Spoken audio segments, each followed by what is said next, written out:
Alright, the final topic we're going to talk about in Chapter 2 is dot products. Now, with the dot product, let's start out here with two vectors. Let's call this vector A,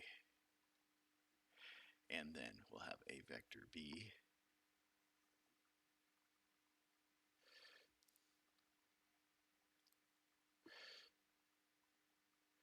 Let's make this at the origin. So there'll be an angle between these of theta. And the dot product is defined as vector A dot vector B. Usually it'll look like a multiplication though, equals the magnitude of A times the magnitude of B cosine theta. So you can see that the magnitude of A is a scalar, magnitude of B is a scalar, and the cosine of theta is a scalar. So when you dot two vectors, you get a scalar. Okay, where does the dot product come from? Well, we can derive this from the law of cosines. So let's look at this geometrically. This length here is the magnitude of A, and this length is the magnitude of B. So we can stretch a third line to our triangle here. And this line is essentially, get it in place here.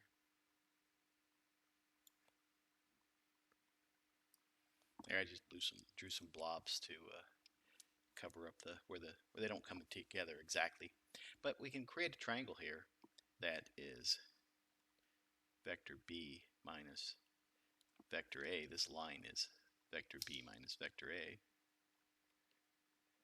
And it also has a magnitude. So we have points here.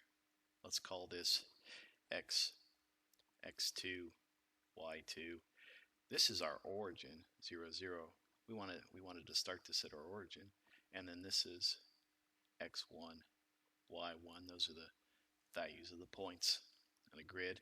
So just recall here that, let me just do this for A, vector A, the magnitude, and we'll just call it A at that point, is the square root of x2 minus 0, that's this, plus y2 minus 0, because this has points 0, 0. So you take this term minus that, this term minus that, and we're going to square these. So A equals the square root of x2 plus y2. Each of those are squared individually. And in similar fashion, you could figure out the magnitude of B, or the magnitude of this B minus A line. Okay, so then we're just going to apply law of cosines to this. So we have this, we're looking at this angle here, and it opens into this line. So let's use that version of the law of cosines. So let's go with magnitude of B minus magnitude of A, and then we're going to square that, and that equals, I guess I'll write these in magnitude since I started out doing that, magnitude of A squared plus the magnitude of B squared minus, now before I go on, this magnitude of B minus A, this is normally, we usually write this as C, but I'm just going to leave it like that. So this is minus the magnitude of A times the magnitude of B times 2 cosine of theta. That's our law of cosines. You can go back and you can check, and that'll match up with law of cosines. Okay, so what do these turn into? So over here, magnitude of A squared, well, we already have that written above, is the square root of x2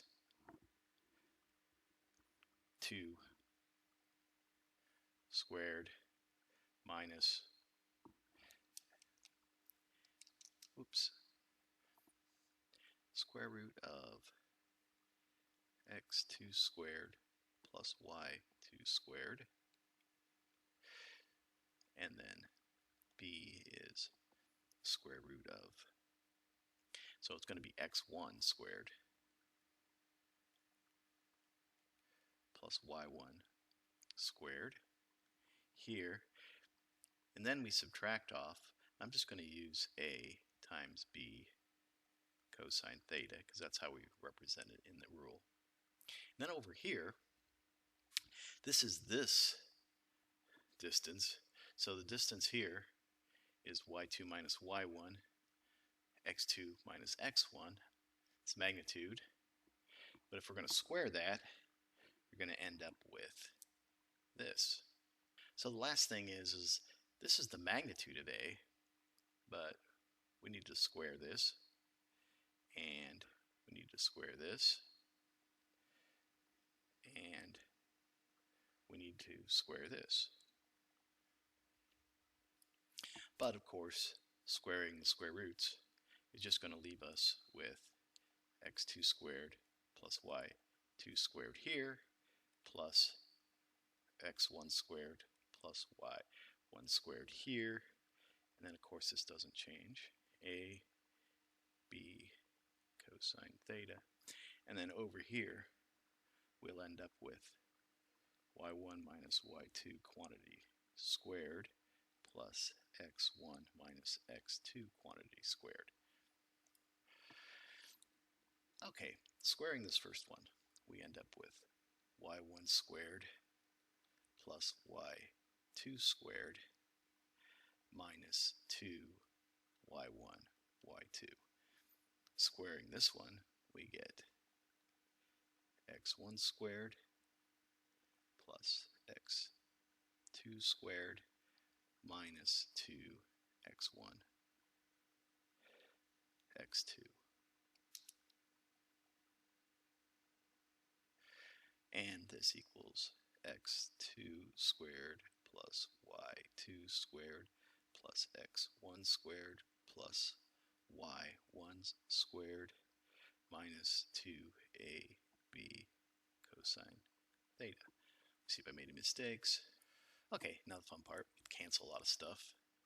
So y1 cancels with y1 squared here, y2, x1 squared, x2 squared cancel with these, and so we're left with minus 2y1 y2 minus 2x1 x2.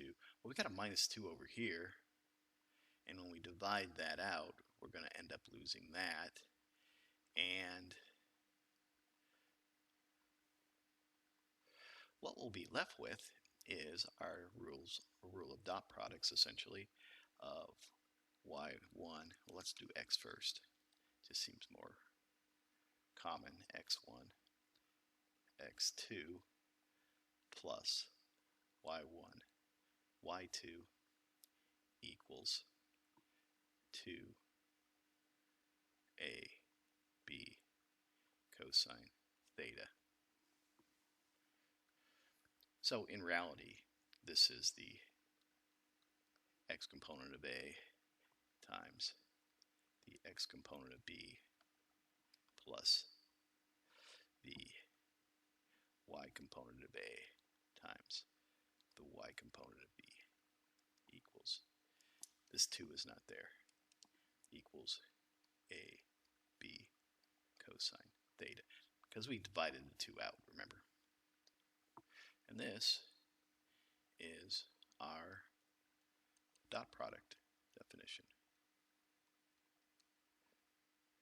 Of course, this is a planar situation. The same thing is true for 3D. So this is 2D. The same thing is true for 3D, where we would have AX times BX plus AY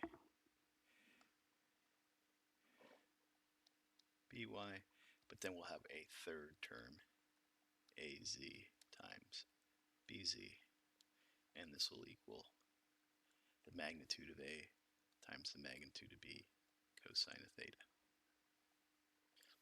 So it's just the rule, the law of cosines applied to vectors. So how do we use this? Well, we can find angles. It's very useful. Angles between vectors pretty quickly.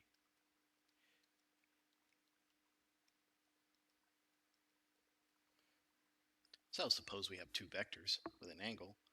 Well, cosine of that angle is just, we can just rewrite this equation with some algebra, and we'll end up with vector A times vector B dot vector B divided by the magnitude AB.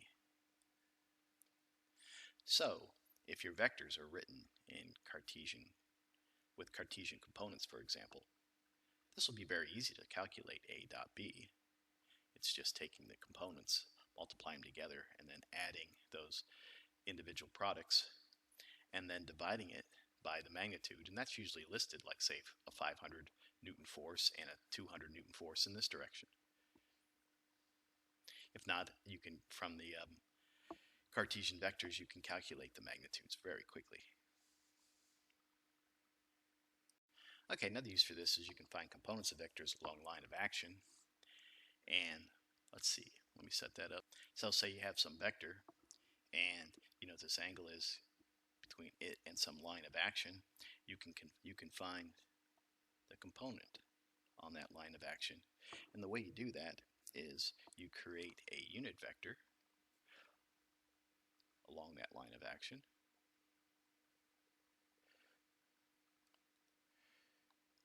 Let's say this is u, line of action u, then the unit vector of u sub u, and this is a vector. So A dot u will be the magnitude of A times the magnitude of u cosine of theta, but the magnitude of u equals 1, so this just equals the magnitude of A cosine theta. And notice it just ends up being right triangle trigonometry. Okay, here's a problem we're going to solve. It's a complicated bending of this blue pipe down to this point E. And these are the dimensions in these directions. And then point E is attached with a cable to point B.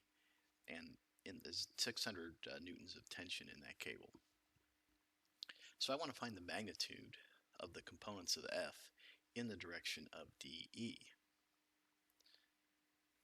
So the first thing I'm going to do is find out the Cartesian vector of this. Now, what I'm going to do here, some might put the origin over here, but then you have to have everything relative to A. I'm going to eliminate some work and create this point E as my origin. So this is the X, this is the Y, and the Z is up. I'm not going to draw the Z though. So position vector of R is minus 3 in the Y direction. It's positive 2 in the K direction to here, and it's minus 4 to 4 in the X direction. So divide that position vector by the magnitude and I get a unit vector. Then F is just represented in Cartesian coordinates is just the magnitude of F, the 600, times this unit vector. And this is the resulting vector. Fortunately for us, DE is along the y-axis, so vector for DE is minus 1j. So the component of F in the ED direction is just 334 newtons, and I'll box it. And I'll throw an arrow up to indicate the direction.